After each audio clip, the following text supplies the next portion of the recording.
Next question over here. Hi, yes. My name is Patrick. I'm a student at Centennial College.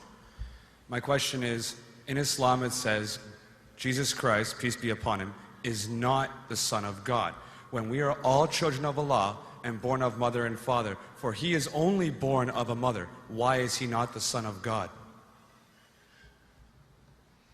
Brother Patrick asked a very good question, a very important question. He said that why in Islam is Jesus Christ, peace be upon him, not considered as Son of God? When we all are children of God, he being born of a virgin woman, all the more reason should be. See brother, if you tell we are children of God, in that way I've got no problem at all. If you read the biblical language, if you say that we are children of God and Jesus is Son of God, in that context, meaning he is person who follows the commandment of God, most verily all the messengers of God, they are sons of God.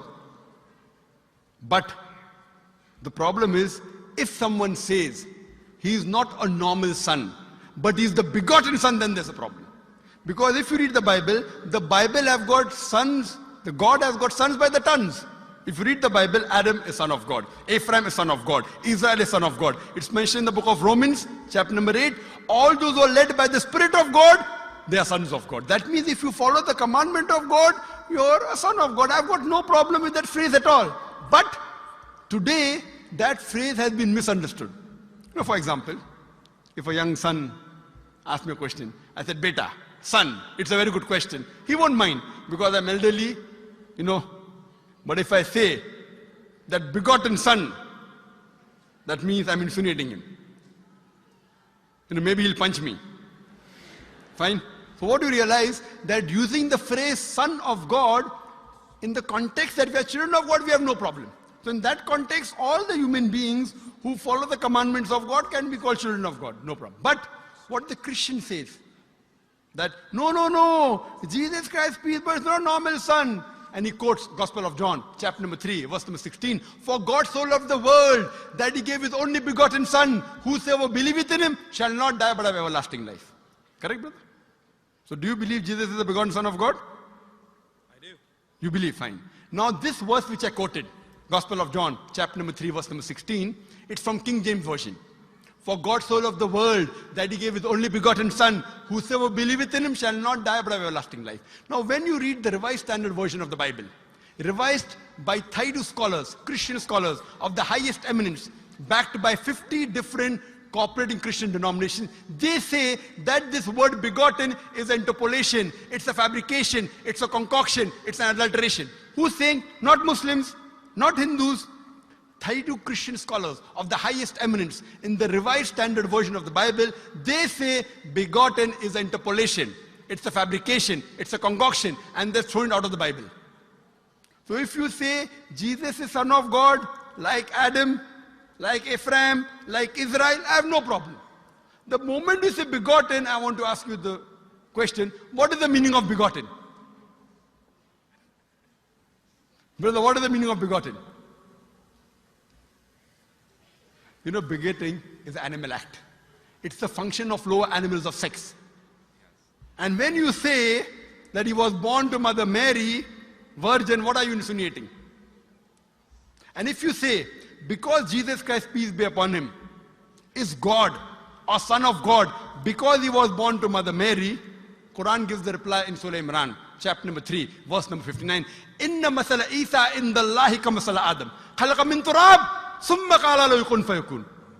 That when they say the similitude of Jesus in front of Allah is the same as Adam.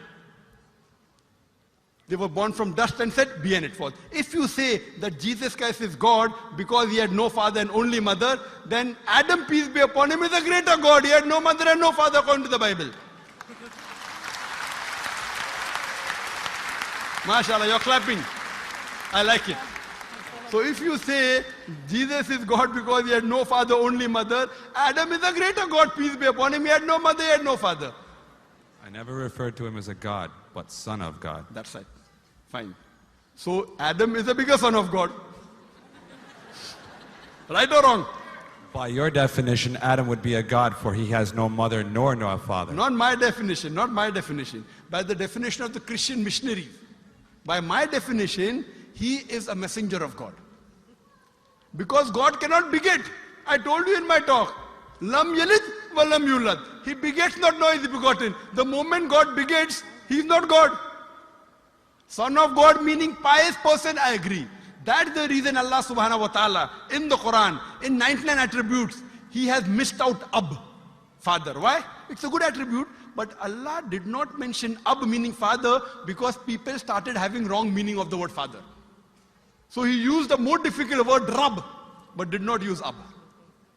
Logically it's fine, but Almighty Allah subhanahu wa ta'ala purposely did not use the attribute Ab in the Quran because people will misunderstand. That's the reason English-wise, saying Jesus is the Son of God, meaning messenger of God, I'm with you. But the moment you say begotten Son, I have objection. So you say Jesus is a messenger of God, I say peace be upon him after his name. So I respect Jesus Christ, peace be upon him, more than you, Brother Patrick. Because when I take his name, I have to say peace be upon him. If I do not say that, I'm wrong. So I love Jesus Christ, peace be upon him, more than you. I follow his teaching more than you. And if you want, I can prove it to you. That's a different argument, not for tonight. Sorry? That's a different argument and not for tonight. Okay, fine. I'll give you a few things. Jesus Christ, peace be upon him. Fine? If you read the Bible, he was circumcised on the 8th day. Fine? Majority of all the Muslims are circumcised, the Christians aren't. So if you say Christian means a person who follows the teachings of Jesus Christ, peace be upon him, then it's mentioned in the book of Leviticus, chapter number 11, verse number 7 to 8. It's mentioned in the book of Deuteronomy, chapter number 14, verse number 8, you should not have pork. It's mentioned in the book of Isaiah, chapter 65, verse number 2 to 5, should not have pork. Muslims don't have pork, most of the Christians have pork. If you read the book of Ephesians, chapter number 5, verse number 18, in the book of Proverbs, chapter number 20, verse number 1, it says you should not have alcohol. Muslims as a whole don't have alcohol, most of the Christians have alcohol. If you say Christian means a person who follows the teachings of Jesus Christ, peace be upon him, we Muslims are more Christian than the Christians themselves. We love him. We respect him. If you say, I love Jesus Christ, peace be upon him, but don't follow his teachings, your love is false. We, therefore, mashallah, I love Jesus Christ, peace be upon him, more than most of the Christians. Because I follow his teachings, I respect him, I revere him. And Jesus Christ also said, in the Gospel of John, chapter number 16, verse number 11 to 14, I have many things to say unto you, but ye cannot bear them now. For he, when the Spirit of truth shall come, he shall guide you unto all truth. He was talking about Prophet Muhammad to come. So Jesus Christ, peace be upon him, said, you have to believe in the last and final messenger, Prophet Muhammad sallallahu alaihi wasallam. So even that way I'm following Jesus Christ, peace be upon him. I believe in Prophet Muhammad. Do you believe in Prophet Muhammad as the messenger of God? I do. MashaAllah. Now you're more closer to... Allahu Akbar. Allahu Akbar.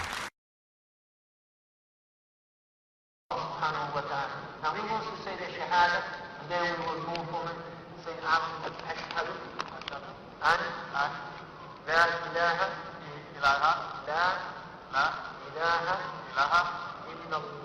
illallah wa ashhadu